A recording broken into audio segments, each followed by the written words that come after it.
Hello, and welcome to this week's live training. Hello to everybody that is watching in the Clinical Connections Mentoring Facebook group. Hello if you're watching on Instagram, and hello if you're watching on YouTube. I hope you're all having a wonderful day so far. Today, what I want to do is share all the secrets of effective leadership. Basically, how to be a good boss. So, at some point in your career, you may decide that you want to move into a leadership role. Maybe you've already been offered a leadership role, or maybe you've recently begun a role in leadership. But the problem is, PT and OT school doesn't really prepare you for being a boss. They teach us everything that we want to know about patient care, but we don't get a lot of insight or direction on leading others and how to be an effective boss. So that's what I want to tackle today, how to be a good leader. So, for anybody new here, I am Dr. Jody Miller. I'm a physical therapist and a mentor to PT students and new grads. I've worked in just about every setting that there is for PTs. I have done a lot of outpatient, I have done acute care, I have done home health. I have done pediatrics, I've done travel PT, most of my career has been in skilled nursing facilities. I was a rehab director for a little while. You'll hear more about that later today. Um, I've also done lab assisting and adjunct teaching, so I've done a lot with education. And now I own my own cash based practice in the Tampa area where I work mostly with gymnasts and cheerleaders. And I'm also the owner of Clinical Connections Mentoring, which is where you are now. What I like to do first, if you are watching live, please type live in the comments. Tell me who you are, where you're watching from.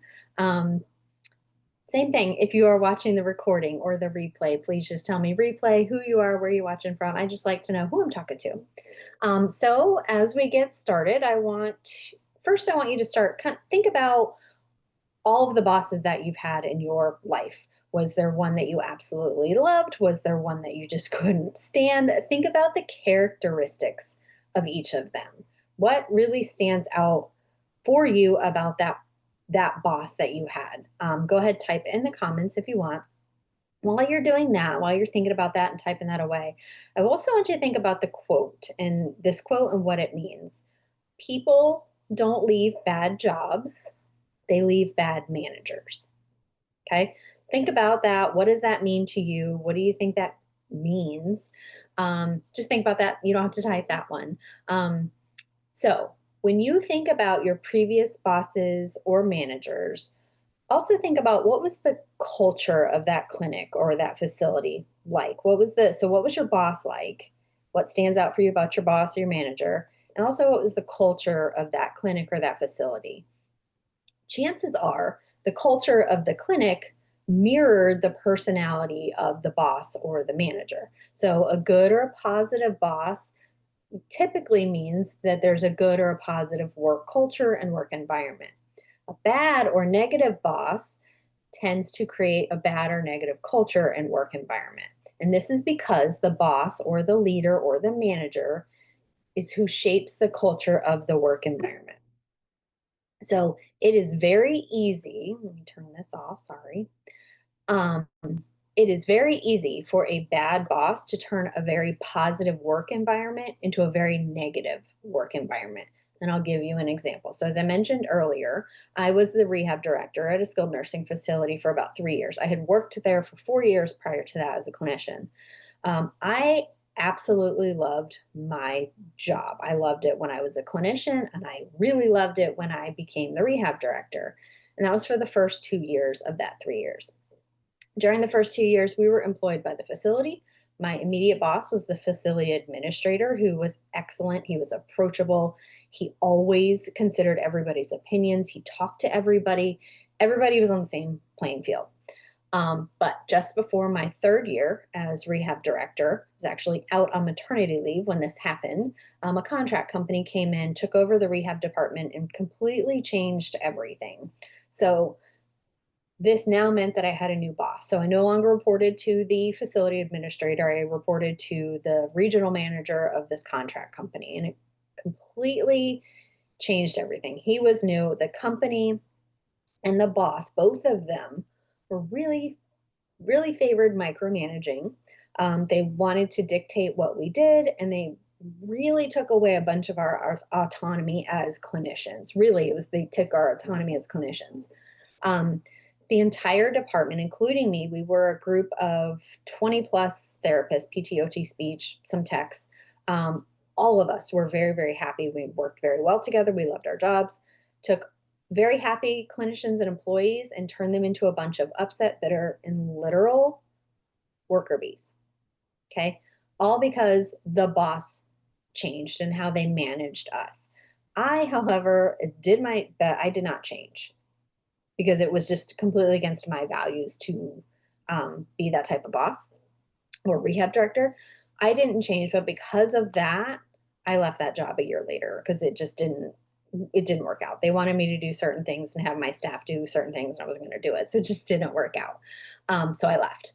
So remember, that's just one example. Remember that people leave bad bosses, not bad jobs. So in this case, the bad boss that I had made the job bad. I went from a really, really good one. I had a really good boss and a really good job to a bad boss that made the job bad. So, in an effort to help build strong and positive leaders and bosses, let's talk about the characteristics of a good boss and a bad boss. Okay. So, a bad boss tends to micromanage their employees. They're rarely available for open conversations with their employees and their staff. They tend to tell the staff what to do based solely on their own personal opinion and decision. They're often disorganized and they tend to place themselves above the staff. Okay. A good boss tends to trust their employees and allow them autonomy. You practice how you know to practice, right? You do what you think is best. They tend to have an open door policy. They're readily available to communicate with all of their staff. It's easy to talk to them. They include the staff in decision making. So they take their opinions and their considerations into account when they're making decisions for the staff, for the facility. Good bosses tend to be quite organized and they also consider themselves to be equal with their staff. So you can really see the difference between these types of leaders, right? Can you see how one's way easier to work with than working for the other? Can you see how the characteristics are going to impact and shape the type of culture or work environment? Remember, someone who is not available for conversation, someone who likes to micromanage, someone who doesn't include staff in decision making, someone who thinks they're better is going to create a worse work environment than someone who includes the staff. They're open for conversation. They consider themselves equal, right? It's going to create a different culture. So someone who micromanages, they like to tell their staff what to do. They don't take their staff's opinions into considerations, going to create negative environment. Someone who's going to allow autonomous practice, going to open communication, they're going to include the staff, a more positive work environment. So if you picture yourself in a leadership position, which type of boss do you see yourself as? Think about it. So now let's talk about some other characteristics and skills that a good boss tends to have, which makes them successful.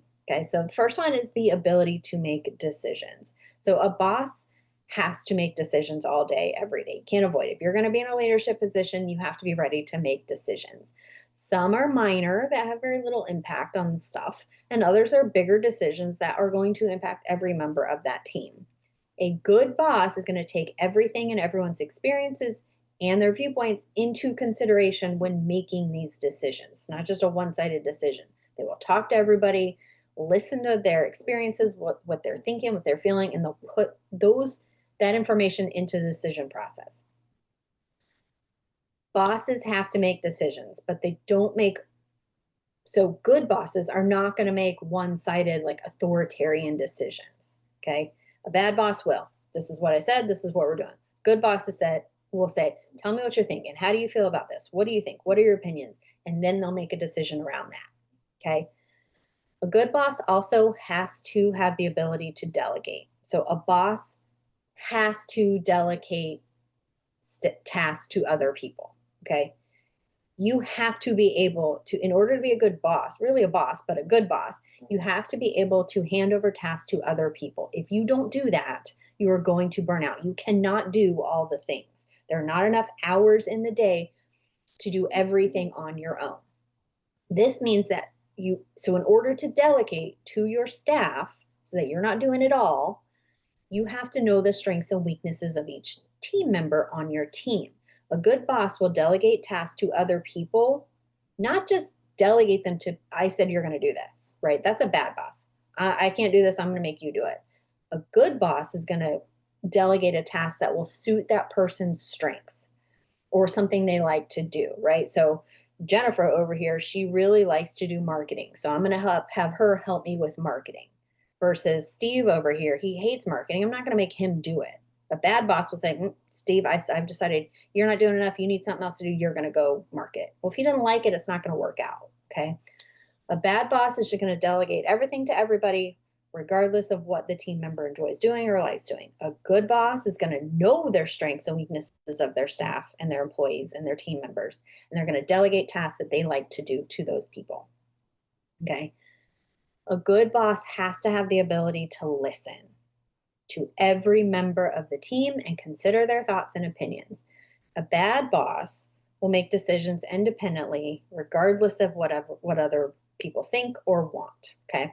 So it's really important as a boss that you consider what your team and your staff are experiencing on a day to day basis and consider that information when you're making decisions. If you've moved into a leadership position, you probably don't know what your staff is now experiencing. You're not in that environment anymore. So you need to talk to them and consider what they're experiencing.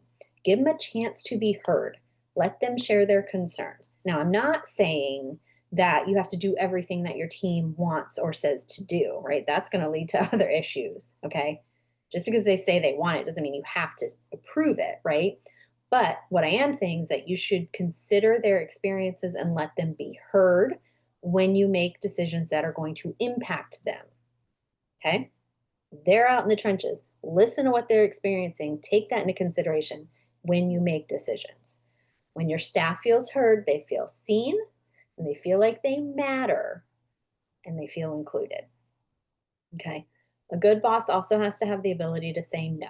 So if you are the type of the person that cannot say no, being a boss is going to be really hard. Okay. There are times that you will have to say no to somebody's request. This includes days off, holiday time, overtime, whatever. Okay. You have to be able to say no to your staff or to situations that don't align with your values or the company's values. And if you cannot say no to your staff, you're going to get taken advantage of, and that is not a quality of a good boss. Okay. Good bosses are also, they tend to play fair and they're consistent. Okay. You cannot have favorites. You have to make decisions that are going to be fair across the board to every team member. And this includes yourself. Okay. You can't ask your staff to do things or commit to things that you aren't going to do yourself. A bad boss will do that. I don't feel like doing it. I'm going to make them do it. A good boss will only ask their staff to do things that they are also going to do themselves. You are just as much a part of that team as they are. You're not just the leader, you're still part of that team. Okay? Good boss, I've mentioned before, is going to allow autonomy, right? They're not going to micromanage the staff. They won't consistently keep an eye on them, constantly ask them what they're doing. Why are you doing that? Why'd you do it this way? What were you thinking? That's not a good boss. They won't tell them what to bill, how to treat their patients, where to be at what time, what to do every minute of the workday. A good boss will trust their staff and allow them to do what they know best. They will allow them to treat their patients as they see best, allowing full autonomy, trusting that their staff are going to do what they're supposed to do in the best way within proper guidelines. Okay? A good boss will also support growth. A bad boss will prevent professional growth in an effort to keep their staff playing small and remaining a simple worker bee. A good boss is going to encourage growth, professional development for every person on their staff, okay, all of the employees. They will support them as they learn new things, they'll try new things, and they'll develop professionally. They'll allow professional development, and this includes things like starting your own side business, right? A good boss can let you do that. They'll support gaining certifications or specializations for professional growth. They'll support their staff moving into their own leadership positions. Maybe that's within that company or it's at a different company.